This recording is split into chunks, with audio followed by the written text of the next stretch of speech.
Assalamualaikum warahmatullahi wabarakatuh. Nama saya Akila Melania Sani dari kelas D PIAUD UIN Raden Intan Lampung akan memberikan beberapa rangkuman materi dari mata kuliah deteksi dini tumbuh kembang anak usia dini.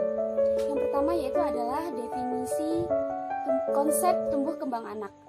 Definisi tumbuh kembang anak. Pertumbuhan growth adalah perubahan yang bersifat kuantitatif, yaitu yang perubahan bertambahnya jumlah, ukuran, dimensi pada tingkat sel, organ, maupun individu. Anak tidak hanya tumbuh secara fisik, namun juga bertumbuh pada sel-sel organ-organ tubuh dan otak. Sedangkan perkembangan menurut para ahli merupakan serangkaian perubahan progresif yang terjadi sebagai akibat dari proses kematangan dan pengalaman, terdiri atas serangkaian perubahan yang bersifat kualitatif dan kuantitatif. Yang dimaksudkan bahwa perkembangan kematangan atau kemampuan seseorang seusia normal dari pengalaman yang merupakan interaksi individu dan lingkungan sekitar. Adapun aspek-aspek pertumbuhan perkembangan ada dua, yaitu A. Aspek pertumbuhan. Untuk menilai pertumbuhan antropometri, pengukuran antropometri meliputi pengukuran berat badan, tinggi badan, lingkar lengan atas, dan lingkar dada. Yang kedua adalah B. Aspek perkembangan ada 4, yaitu yang pertama motorik kasar, gross motor, yang kedua motorik halus, fine motor skill, dan yang ketiga bahasa atau language, yang keempat sosialisasi dan kemandirian. Karakteristik tumbuh kembang anak usia dini. A. Ciri pertumbuhan ada 4, yaitu A. Perubahan ukuran, B. Perubahan proporsi tubuh, lalu yang ketiga hilangnya ciri-ciri lama, yang terakhir timbulnya ciri-ciri baru. Lalu yang B. Ciri-ciri perkembangan melibatkan perubahan, yaitu terjadi bersamaan dengan pertumbuhan disertai dengan perubahan fungsi, misalnya perkembangan sistem reproduksi disertai dengan perubahan pada organ kelamin. Perubahan-perubahan ini meliputi perubahan ukuran tubuh secara umum, bertumbuhnya ciri-ciri lama dan timbulnya ciri-ciri baru sebagai tanda kematangan suatu organ tubuh tersebut. Lalu C. Deteksi tumbuh kembang anak usia dini ada 3, yaitu yang pertama deteksi dini penyimpangan pertumbuhan, B.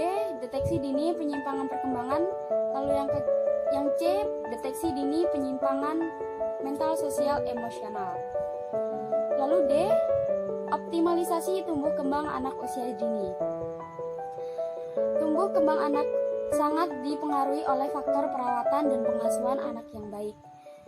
Perawatan mengacu kepada pemberian nutrisi yang baik, sementara pengasuhan mengacu pada tersedianya lingkungan yang kondusif.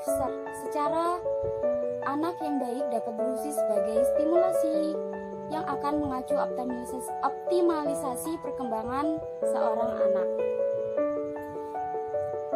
Selanjutnya, materi berikutnya adalah A. Pengukuran tumbuh kembang anak usia dini. Pertumbuhan dan perkembangan merupakan dua peristiwa yang berbeda, tapi tidak bisa dipisahkan. Pertumbuhan merupakan suatu perubahan dalam ukuran tubuh dan merupakan sesuatu yang dapat diukur seperti tinggi badan, berat badan, lingkar kepala yang dapat dibaca pada buku pertumbuhan. Sedangkan perkembangan lebih dituju pada kematangan fungsi alat-alat tubuh. 6 tahun pertama sangatlah penting dan merupakan tahapan pertumbuhan dan perkembangan yang cepat bagi seorang anak. Untuk itu penting memantau pertumbuhan dan perkembangan anak tubuh pada tumbuh kembangnya. Peranan ibu bapak dan pengasuh sangatlah penting dalam pengasuh ini. tahapan dan tingkah laku perkembangan anak usia dini. Tahapan perkembangan anak usia dini dimulai dari fisik, kognitif, bahasa, emosi, dan sosial. Materi selanjutnya yaitu screening normal agama dan normal terhadap anak usia dini. A. Agama memiliki arti yang sama pentingnya dengan moral menurut Adams dan Gulota 1983. Agama memberikan sebuah rangkaian moral sehingga seseorang mampu membandingkan tingkah laku. Agama dapat menjelaskan kenapa seseorang hidup di dunia. Melalui dua cara ini, kita bisa mengetahui bagaimana perkembangan moral dan agama pada anak usia dini. B.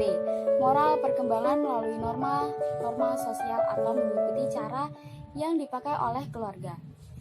Seseorang pendidik dan lingkungannya sebagai seseorang yang penting dalam pengasuh agar anak menjadi contoh yang baik dan memberikan norma yang sesuai dengan perkembangan anak. Moral perkembangan melalui norma-norma sosial atau mengikuti cara yang dipakai oleh keluarga. Seseorang pendidik dan lingkungannya sebagai seorang yang penting dalam pengasuh anak agar menjadi contoh yang baik dan memberikan norma yang sesuai dengan perkembangan anak. Nilai agama dan moral usia 1-2 tahun.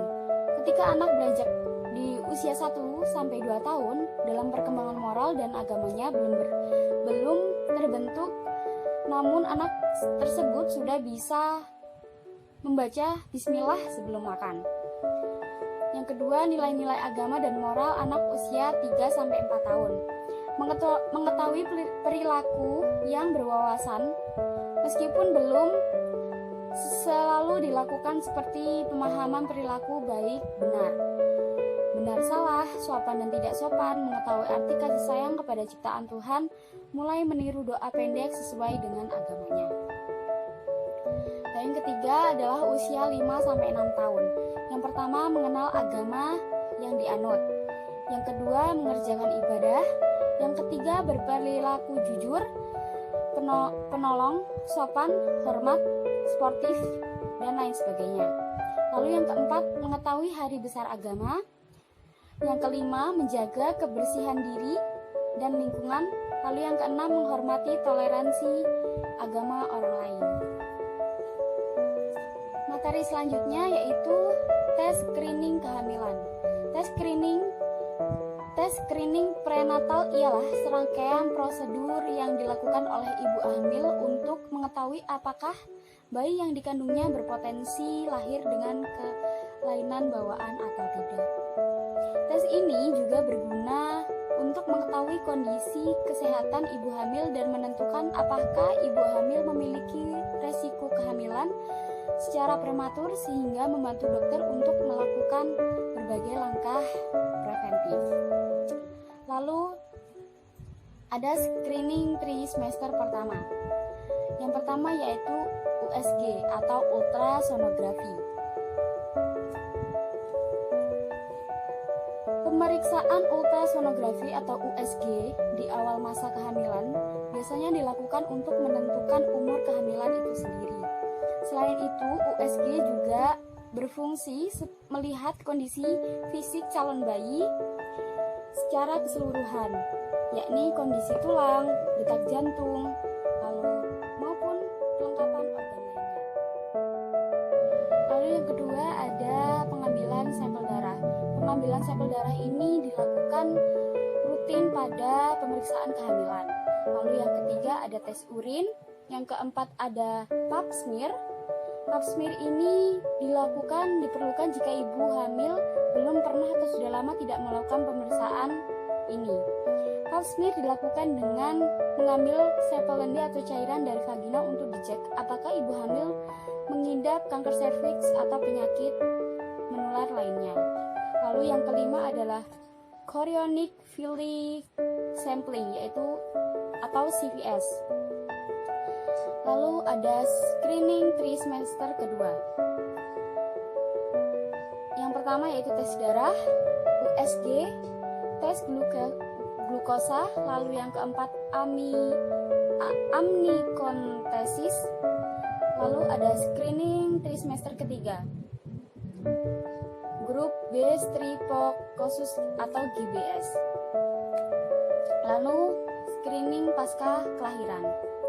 Yang pertama ada screening hipotiroid congenital, lalu yang kedua screening pendengaran bayi baru lahir, lalu yang ketiga penglihatan kepada bayi prematur. Baik, terima kasih. Itu dia video dari saya. Semoga apa yang saya sampaikan dapat bermanfaat bagi yang menonton. Kurang lebihnya mohon maaf. Wassalamualaikum warahmatullahi wabarakatuh.